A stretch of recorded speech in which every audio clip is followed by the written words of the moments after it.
गांव के किनारे पर बसे एक छोटे से झोपड़ी में रहता था रामू, एक गरीब किसान।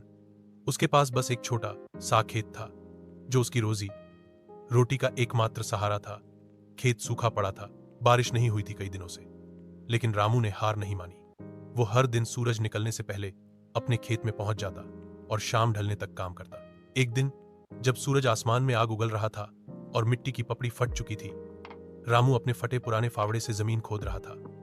उसका बेटा छोटू दूर से उसे देख रहा था। वो बोला, बाबा, जब बारिश ही नहीं हुई तो आप खेत में क्यों काम कर रहे हो? रामू मुस्कुराया, पसीना उसकी आंखों में जा रहा था। फिर भी बोला, बेटा, जमीन को उम्मीद चाहिए। अगर मैं इसे छोड़ दूं तो ये भी मुझे छोड़ देगी। मैं जब इसे तैयार रखूंगा तो जब बारिश आएगी बीज अंकुरित होंगे। सपने तभी फलते हैं जब हम उनके लिए मेहनत करते हैं, चाहे हालात जैसे भी हों। छोटू चुप हो गया, लेकिन उस दिन के बाद से उसने भी खेत में बाबा के साथ काम करना शुरू कर दिया।